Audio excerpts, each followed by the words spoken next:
Thank you for tuning in to Miseducation. My name is Sabrina, and I joined the Miss Ed podcast team in 2018. Growing up in the New York City public school system, my peers and I witnessed firsthand the inequities that impact low-income students. I didn't have a podcast program or a student newspaper at my school. This is the story of so many of our students who attend schools that lack equitable funding and meaningful extracurricular opportunities. So as future leaders and changemakers, we decided to do something about it. On our podcast, we produce investigative reporting and first-person storytelling as we seek solutions to age-old problems. So do you want to support us on this journey? Do you want exclusive behind-the-scenes material and opportunities to engage directly with student reporters?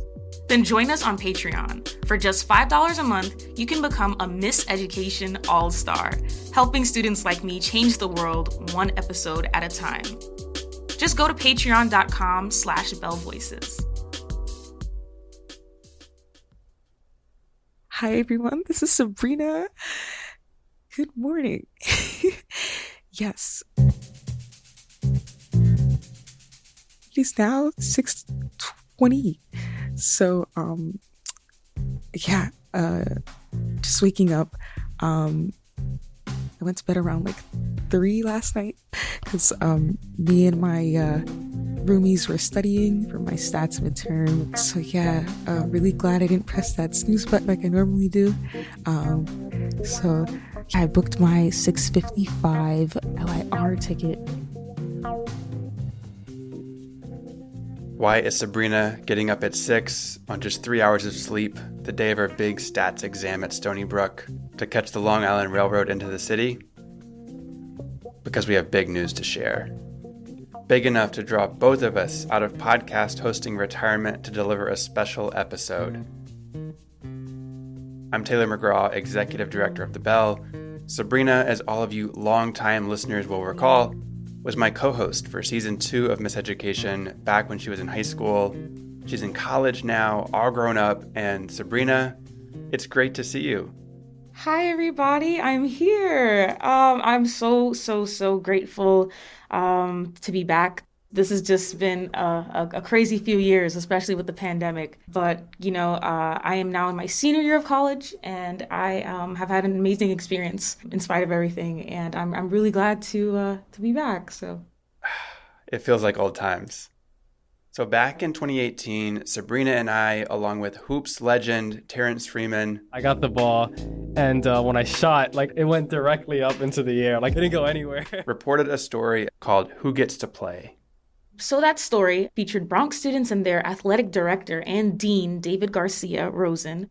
Every school should have sports, and that is not the experience of most Black and Latino students in New York City. Who formed a group in 2014 called NYC Let 'Em Play to challenge a clear inequity that they saw in New York City public schools. And Sabrina, how would you summarize that inequity? Yeah, so high school students who are white or Asian had access on average to twice the number of school sports teams than students who were Black or Latin. Which is just a blatant injustice that's impossible to deny.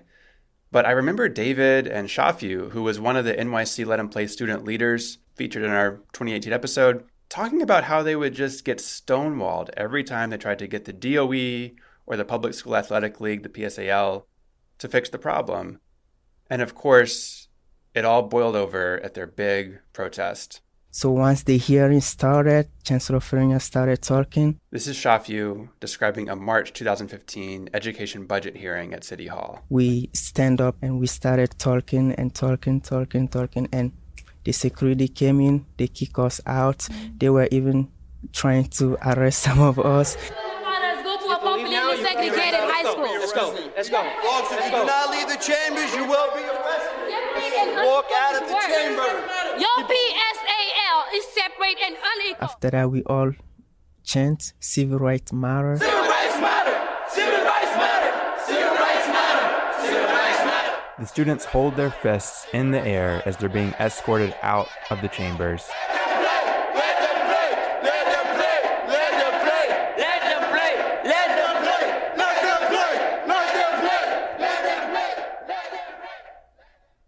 The student leaders negotiated and pleaded and protested to no avail.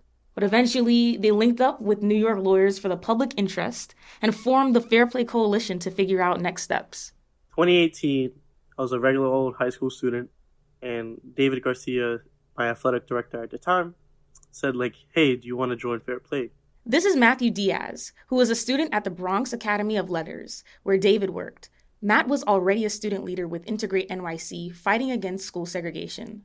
I didn't know what Fair Play Coalition was, but he then started talking about the activism that he used to do with the NYC Let 'em Play, and he was kind of telling me, like, hey, I think your voice can definitely make some sort of impact in the city. So Matt and several other students, along with David, some lawyers and organizers, would sit around a conference room table and scheme. We kept brainstorming many different meetings, and we kind of ended at this one suggestion of suing the Department of Education. They decide to file a class action lawsuit against the DOE in 2018. 3 long, frustrating years go by without much progress. And then, late last year, November 17th, 7:16 p.m., David Garcia rose and texted me, "We won." I was like, what do you mean we won? He sent me the article. nylpi.org, Black and Latinx NYC public high school students win expanded sports team access. The lawyers representing the students reached a settlement with the New York City Department of Education. That's right, the students took on the system, and after years of setbacks and struggle, they won. So Taylor, what exactly were the details of that settlement? Yeah, so there's a few things. First, over the next 3 years, the DOE's Public School Athletic League, the PSAL, is committing to create 200 new sports teams at schools that currently have only a few sports. They're also going to expand what's called a shared access program that allows nearby high schools to play as a single program. And the way that they're going to decide how all of this works is every year they're going to issue a student survey that will guide, which sports get added and in which schools. And to be honest, this is basically the solution that David and the Fair Play Coalition have been asking the PSAL to do for years. So shortly after this announcement came out, I texted Sabrina. Yeah, Taylor texted me while I was just walking on my campus, about headed to class. Taylor said, should we call Shafiu and record his reaction for a little Miss Ed bonus EP? And I texted in all caps, is that even a question? Yes, 1,000 times yes, this is amazing. My name is Shafiu Asmanu, and I first got involved with the sport equity fight when I was in high school. It's been almost 8 years since he and 9 other student leaders from International Community High School worked with David to form NYC Let 'em Play. He's graduated from college, has a job now, but he remembers his high school activism clearly. So first, what we wanted to do was just try to negotiate with the DOE, go the easy way for them to give us back the support that we deserve. Even though Chancellor Ferreira promised the next school year that we will have the support that we need, we still did not get the support that we deserve. That was the first time I really learned that words are really cheap.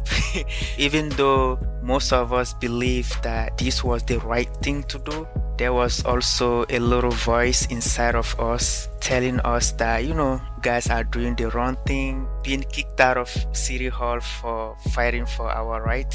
A lot of people were scared that they might be arrested. Perseverance is always important in this type of fight. We knew that no matter how long it takes, ultimately we were gonna be successful. All this hard work finally paid off.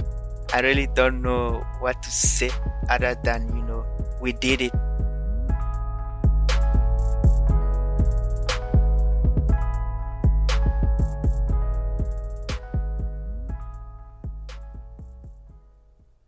So the preliminary settlement that was announced in November still had to be approved by a judge, which brings us to this past Wednesday, March 9th, and a sleepy Sabrina on a rickety LIR train barreling toward the city for an important court date.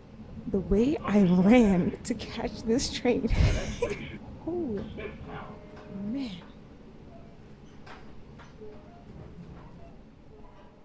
Sleet pummels umbrellas on the steps outside of the Supreme Civil Court building in Lower Manhattan.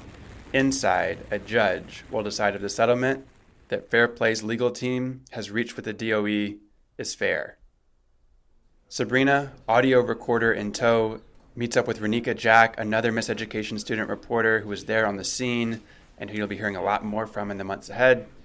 The two of them join David Garcia Rosen, students from Fair Play, and their lawyers from NYLPI, NILPI, great acronym, in the gallery of a small fifth-floor courtroom. We are appearing before the court today to request final approval of this class action settlement.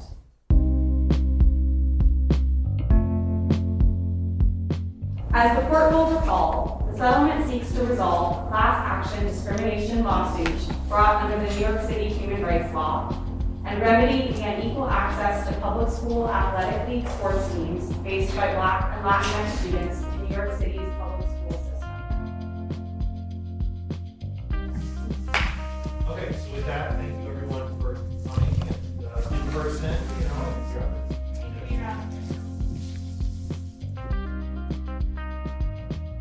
Okay, hi guys, my name is Renika Jack and I'm here with Charlize Dunbar. Okay, Charlize, you spoke in the court case just now. How do you feel about that?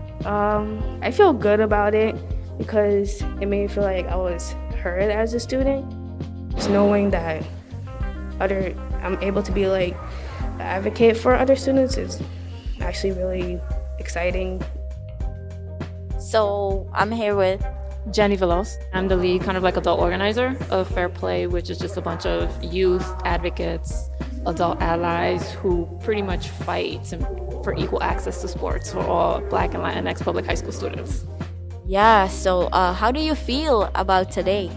Oh, today was great. This is such a huge moment. This has been like years in the making.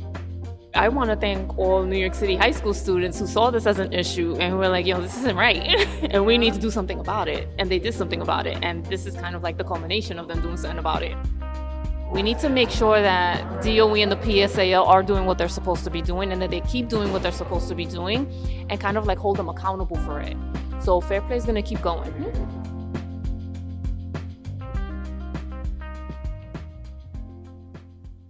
Hello, Miseducation Podcast. It's Renika, and I'm here with Sabrina today, guys. Yeah, Renika. Did not expect it to be snowing. It's March 9th. I guess I want it to be spring so bad, but the quote-unquote bad weather that's outside couldn't compare to the light and, everything that went on inside. Hearing the testimonies of the students, of, the activists, the Fair Play Coalition leaders. Yeah, definitely. I mean, for me, if we're talking, I haven't been following this as long as you have. Renika, but as an athlete, can I ask you, how do you feel about this case? I mean, especially growing up in another country. I mean, back home, it was never a problem as to who gets to play sports. I mean, as long as you're good at it, you get to play it. So coming here and seeing the challenges that Black and Latinx kids were facing when it came to sports and playing and doing something that they love, it kind of broke my heart. My school, the only sports that we had were track, basketball, and volleyball. And they kept denying us, when our school applied. So I felt like that was certainly unfair. And I'm so glad that we're finally taking a step forward. I'm so glad to everyone at the lawyer's office. And I'm really glad that Miseducation is covering this. So, yeah, I guess that's my take. So well said, Renika. And I'm really glad to our Miseducation audience, we're keeping on the fight and we'll be covering as many issues as we possibly can in New York. So. Yeah, definitely. And we will also continue to cover this with updates that we have. And we just are so glad that we could have this today. And we want to thank you guys for listening. Lunchtime now. So this is Sabrina and I'm here with Renika. And Taylor. And we are having atomic wings. Taylor has the medium spice level. Renika has garlic parmesan, and I'm having mango habanero. Right now, Taylor's dying. I'm getting whooped right here. Taylor's getting whooped. I'm getting whooped. The wings are good. Mm-hmm. All right, over and out. And with that, Credits time. credits time. I'm sorry, Taylor. It's because okay, blooper. Okay. Miseducation is a program of the Bell. Our work is made possible in part by listeners like you. To check us out and to donate, go to bellvoices.org. Big thanks to our supporters, including the Summerfield Foundation, the Pinkerton Foundation, and FJC. You can follow Miseducation on Twitter and Instagram at MiseducationPod. We've got a lot of exciting new content in store for you this spring, so stay tuned. This is Sabrina Duquesne signing off.